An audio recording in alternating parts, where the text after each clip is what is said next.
नमस्कार दोस्तों, आज मैं आपको आषाढ़ पूर्णिमा की व्रत कथा सुनाने जा रही हूँ। एक समय की बात है, कतिका नाम की एक नगरी थी। वहाँ पर धनेश्वर नाम का एक ब्राह्मण था और उसकी स्त्री अति सुशील रूपवती थी। दोनों ही बड़े प्रेम के साथ रहते थे। घर में धन्य धान आदि की कमी नहीं थी। उनको एक बड़ा दुख था कि उनके कोई संतान नहीं थे। इस दुख से वह अत्यंत दुखी रहते थे। एक बार एक बड़ा तपस्वी योगी उस नगरी में आया। वह योगी उस ब्राह्मण के घर को छोड़कर अन्य सब घरों से भिक्षा लाकर भोजन किया करता था। रूपवती से वह भिक्षा नहीं लिया करता था। उस योगी ने एक दिन रूपवती से भिक्षा न लेकर किसी अन्य घर से भिक्षा लेकर गंगा किनारे जाकर भिक्षान को प्रेम पूर्वक खा रहा था कि धनेश्वर ने योगी का यह सब कार्य किसी प्रकार से देख लिया। अपने भिक्षा के अनादर से दुखी होकर धनेश्वर योगी से बोला, महात्मा जी, आप सब घरों से भिक्षा लेते हैं परंतु मेरे घर की भिक्षा कभी नहीं लेते, इसका क्या कारण है? योगी ने कहा कि निसंतान के घर की भीख पतितों के अन्न के तुल्य होता है और जो पतितों का अन्न खाता है वह भी पतित हो जाता है। चूंकि तुम निसंतान हो अतः पतित हो जाने के भय से मैं तुम्हारे घर की भिक्षा नहीं लेता हूँ। धनेश्वर यह बात सुनकर अपने मन में बहुत दुखी हुआ और हाथ जोड़कर योगी के पैरों में गिर पड़ा तथा दुखी भाव से कहने लगा, हे महाराज, यदि ऐसा है तो आप मुझे पुत्र प्राप्ति का उपाय बताइए, मुझ पर कृपा कीजिए। धन की मेरे पास कोई कमी नहीं परंतु मैं पुत्र न होने के कारण अत्यंत दुखी हूँ। आप मेरे इस दुख का हरण करें। यह सुनकर योगी कहने लगा, हे ब्राह्मण, तुम चंडी की आराधना करो। ब्राह्मण घर आकर उसने अपने पत्नी से सब वृत्तांत कहा और तप करने वन में चला गया। वन में जाकर उसने चंडी की उपासना की। चंडी ने 16वें दिन उसको स्वप्न में दर्शन दिया और कहा, हे धनेश्वर, जाओ, तेरा पुत्र होगा परंतु वह 16 वर्ष की आयु में मृत्यु को प्राप्त हो जाएगा। ब्राह्मण ने हाथ जोड़कर कहा, माँ, कोई ऐसा उपाय बतलाइए जिससे मेरा पुत्र अल्पायु न रहे।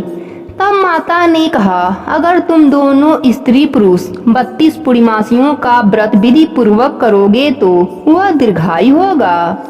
इस प्रकार देवी जी की असीम कृपा से उसे एक अत्यंत सुंदर पुत्र उत्पन्न हुआ जिसका नाम उन्होंने देवी दास रखा। माता पिता के हर्ष और शोक के साथ वह बालक शुक्ल पक्ष के चंद्रमा की भांति अपने पिता के घर में बढ़ने लगा। भवानी की कृपा से वह बालक बहुत ही सुंदर, सुशील और विद्या पढ़ने में बहुत ही निपुण हो गया।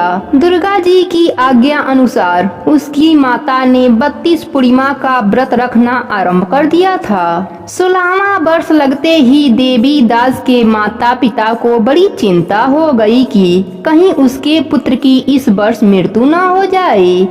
इसलिए उन्होंने अपने मन में विचार किया कि यदि यह दुर्घटना उसके सामने हो गई तो वह कैसे सहन कर सकेंगे। तब उन्होंने देवी दास के मामा को बुलाकर कहा कि देवी दास 1 वर्ष तक काशी में जाकर विद्या अध्ययन करेगा और उसको कभी भी अकेला मत छोड़ना और 1 वर्ष के बाद इसको घर लाना। ब्राह्मण और उसकी पत्नी ने अपने पुत्र की मंगल कामना के लिए भगवान शिव जी की आराधना और पूर्णिमा का व्रत करना आरंभ कर दिया था। इस प्रकार देवी दास काशी में पहुंच गया। जब देवी दास की आयु पूरी हो गई तो धर्मराज जी ने अपने दूतों को देवी दास के प्राण लेने के लिए भेजे परंतु व्रतराज के प्रभाव से वह देवी दास को नहीं मार सके। फिर स्वयं धर्मराज जी आए और वह भी देवी दास के प्राण को न ले जा सके। धर्मराज जी को विवश होकर खाली हाथ लौटना पड़ा। इस प्रकार धनेश्वर 32 पूर्णिमा के व्रत के प्रभाव से पुत्रवान हो गया। जो भी स्त्रियां इस व्रत को करती हैं, वे जन्म जन्मांतर में वैधर्भ का दुख नहीं भोगती और सदैव सौभाग्यवती रहती हैं। यह व्रत पुत्र पौत्र को देने वाला तथा संपूर्ण मनोकामनाओं को पूर्ण करने वाला है। 32 पूर्णिमाओं के व्रत करने से व्रती के सब प्रकार की इच्छा भगवान शिव जी की कृपा से पूरा हो जाता है। हे भगवान शंकर, जैसे आपने धनेश्वर को पुत्र शोक नहीं दिया, वैसे ही अपने सभी भक्तों पर अपनी कृपा बनाए रखना। कहानी अधूरी हो तो पूरी करना, पूरी हो तो मान रखना। प्रेम से बोलिए भगवान शंकर की जय हो।